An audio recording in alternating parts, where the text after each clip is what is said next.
Hello everyone, this is Mahmoud. Today I would like to talk about how to apply China student visa. So let's get started video. তো first of all এই লিঙ্কে আপনার প্রবেশ করবেন। এই লিঙ্কটা আমি ডিসক্রিপশন বক্সে দিয়ে দিচ্ছি।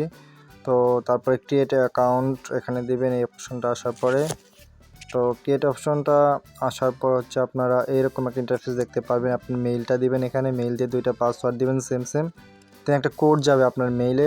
যাওয়ার পরে আপনার কোডটা দিলে পরে আপনার কমপ্লিট হবে ভেরিফিকেশনটা। তো দেন আপনার অ্যাপ্লাই শুরু হবে। দেন আপনি ফার্স্ট অফ অল আপনার একটা পিকচার দিবেন 3348 চায়না ভিসার জন্য লাগে। আর স্ক্যানকৃত আপনার পাসপোর্ট আপনাকে ভালোভাবে বলে দিচ্ছি যে এই স্ক্যান কপি হচ্ছে জেপিজি ফরম্যাটে দিতে হবে। দেন আপনার নাম দিবেন, এগুলো একটু মিস্টেক করা যাবে না, সব সুন্দরভাবে ফুলফিল করতে হবে। ডেট অফ বার্থ যেটা পাসপোর্ট অনুযায়ী দেওয়া আছে আপনার। দেন ন্যাশনালিটি, কান্ট্রি, সিটি, আপনার কোথায় জন্মগ্রহণ, ডেট অফ বার্থ মানে বার্থ প্লেস, কোথায় জন্মগ্রহণ করছে, সব ডিটেলস দিয়ে দিবেন এখানে।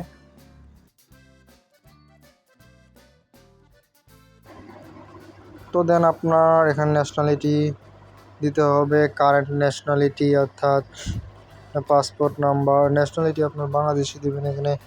ন্যাশনাল আইডি নম্বর পাসপোর্ট অনুযায়ী পাসপোর্টের নাম্বারটা দিয়ে দিবেন। আপনার ভিসার টাইপ দিয়ে দিবেন X1 ভিসা অর্থাৎ স্টুডেন্ট ভিসা, যেটা সার্ভিস টাইপ দিয়ে দিবেন। আপনি নর্মাল দিবেন নাকি আর্জেন্ট দিবেন, এটা এক্সপ্রেস দিবেন সেটা। ভ্যালিডিটি অফ মান্থ মানে ভিসা 3 মাস সময় থাকে যে এটা দিয়ে দিবেন। Then validity of visa month, এটা হচ্ছে 3 মাস দিয়ে দিবেন। আর duration of the stay days, এটা নর্মালি 180 দিন দিয়ে দিবেন। ইন্ট্রেন্স এটা হচ্ছে 1 দিতে হবে আপনাদের। দেন আপনি নেক্সট পেজে যাওয়ার পর আপনাকে যেটা ফিল আপ করতে হবে সেটা হচ্ছে এটা খুব সতর্কতাভাবে দিবেন, কোনো মিস্টেক করবেন না। সকল প্রকার নাম বিশেষ করে খেয়াল করে রাখবেন যেটা যেন মিস্টেক না হয়, কারণ এটা আপনার ভিসাতে আসবে, ভিসা অনুযায়ী আসবে আপনার। আর কোনো নাম যদি মিস্টেক হয় তাহলে দেন আপনার ভিসাটা রিজেক্ট হয়ে যেতে পারে, যেটা আমার হয়ে গেছিলো। হ্যাঁ, আমার ভিসাটা কিন্তু একবার রিজেক্ট হয়ে গেছিলো, কারণ আমি আমার আইডি কার্ডটা দিয়ে দিয়েছিলাম না, আপলোড করছিলাম না, দ্যাটস ওয়াই। আর দেন আপনি এখানে ওয়ার্ক এক্সপিরিয়েন্স দিতে পারেন, ওয়ার্ক ইনফরমেশন 3 নম্বরে।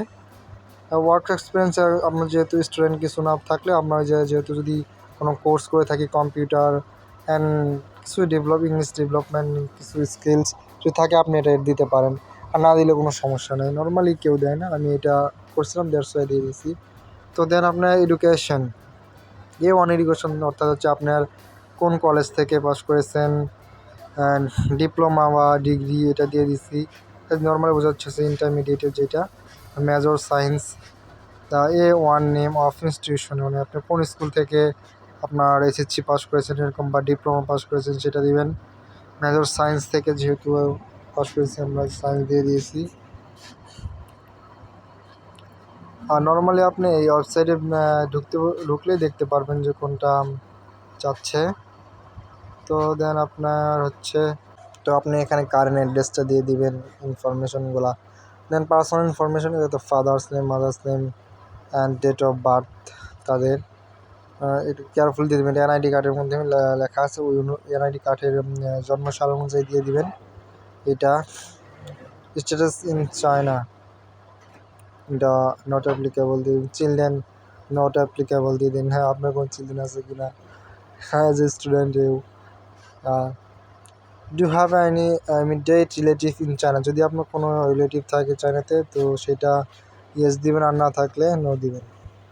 মোস্ট অফ দ্য পিপল যেটা বোঝে না হচ্ছে ডেট অফ অ্যারাইভাল, এটা বুঝতে পারে যে কোন সম্ভাব্য তারিখে সে পৌঁছাবে বা ফ্লাই করবে। তো নিচের দিকে একটা ডেট দেখা যাচ্ছে যে হচ্ছে ডিপারেচার অ্যান্ড ডিপারেচার, এই দুইটা ডেট সেম দিতে হবে। এই দুটো ডেট হচ্ছে আপনার কখন আপনার কোর্সটা শেষ হয়ে আপনি ব্যাক করবেন আপনার কান্ট্রিতে, এই সম্ভাব্য ডেটটা। অর্থাৎ আপনি যদি বিএসসি স্টুডেন্ট হন, যেহেতু 4 বছর বিএসসি, 4 বছর পর কত সালটা আসে সেই সম্ভাব্য ডেটটা দিবেন, এই দুটো সেম দিবেন। আর ডেট অফ অ্যারাইভাল এটাতে বললাম যে সম্ভাব্য কবে আপনি ফ্লাই করতেছেন সেটা। অ্যান্ড আপনার ডেস্টিনেশন দিয়ে দিবেন, কোথায় নেন, তো আপনার ডিস্ট্রিক্টের নেম দিবেন। আমি দিয়ে দিচ্ছি যেটা আমার ন্যান্তমের মিস্টেক। আপনি সার্চ দিলেই আপনি পেয়ে যাবেন, অনলাইনে সার্চ দিলে আপনি পেয়ে যাবেন। আর আপনার ইউনিভার্সিটির অ্যাড্রেস যেটা সেটা হচ্ছে এই যে অ্যাড্রেসে দিয়ে দিবেন।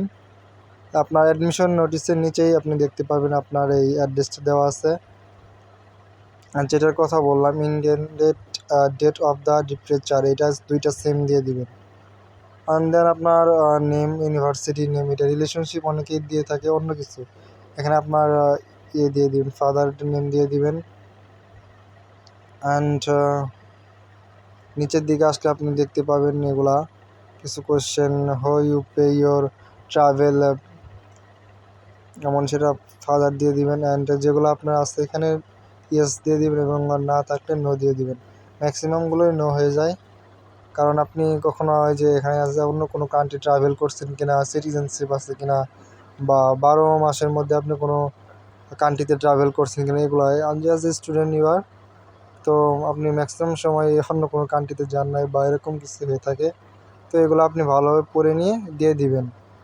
I hope you are clear on this video, and আপনি এগুলো দেখে দেখে দিয়ে সবগুলা ইয়েস অর নো দিয়ে দিবেন। দেন আপনি নেক্সট হচ্ছে ডিক্লারেশন, এটাতে অ্যাপ্লিকেবল দিয়ে দিবেন। নিচে হচ্ছে আপনার অ্যাডমিশন লেটার, যেটা আপনি স্ক্যান করা কপিটা এখানে আপলোড দিয়ে দিবেন। অ্যান্ড ব্যাঙ্ক স্টেটমেন্ট, যেহেতু আমি আমার মামার স্টেটমেন্ট দিয়েছিলাম দ্যাটস ওয়াই আমি অ্যাফিডেভিট, রিলেশনশিপ সার্টিফিকেট এগুলো আপলোড দিয়ে দিচ্ছি। আর নিচে হচ্ছে যে আপনার আপলোড দিয়ে দিবেন। আর কি ফরম্যাটে, যদি কারো কোশ্চেন থাকে যে কিভাবে আপনার মামারটা দিবেন, কিভাবে আপনার মামার স্টেটমেন্ট দেবেন, সে সম্পর্কে নেক্সট ভিডিওতে বলবো। আর দেন সাবমিট দিয়ে দিবেন, দিয়ে কনফার্ম করে দিবেন। Do you want to submit your application, confirm দিয়ে দিবেন। আপনি কনফার্ম দিয়ে দিলে নেক্সট একটা পেজ আসবে, যেটা আপনি ভিসাটা কীভাবে নিয়েছেন, নর্মাল অ্যান্ড এক্সপ্রেস আর আর্জেন্টিতে যাচ্ছেন। আপনার যদি সময় হাতে থাকে তাহলে নর্মাল দিবেন, এবং যদি খুব অল্প সময় থাকে এক্সপ্রেস এবং আর্জেন্ট দিতে পারেন। সেক্ষেত্রে কিন্তু টাকার পরিমাণটা আপনার বেশি লাগবে, যদি আর্জেন্ট দেন বেশি লাগবে, অ্যান্ড এক্সপ্রেস দিলে তার থেকে একটু কম, এবং নর্মাল দিয়ে তার থেকে একটু কম। তো এভাবে কিন্তু আপনারা কোনো প্রকার দালাল বা এজেন্সি ছাড়াই নিজে নিজেই অনলাইনে ঘরে বসেই স্টুডেন্ট ভিসা চায়নাতে অ্যাপ্লিকেশন করতে পারবেন। I hope this video is super interesting. আশা করি সবার উপকৃত হবেন দিস ভিডিওতে। তো সবাই সাবস্ক্রাইব করতে ভুলবেন না দিস ইউটিউব চ্যানেলটি, অ্যান্ড সবাই ফলো করে রাখবেন এই YouTube channel. And thank you so much for watching my video, and see you some next video. Allah Hafiz.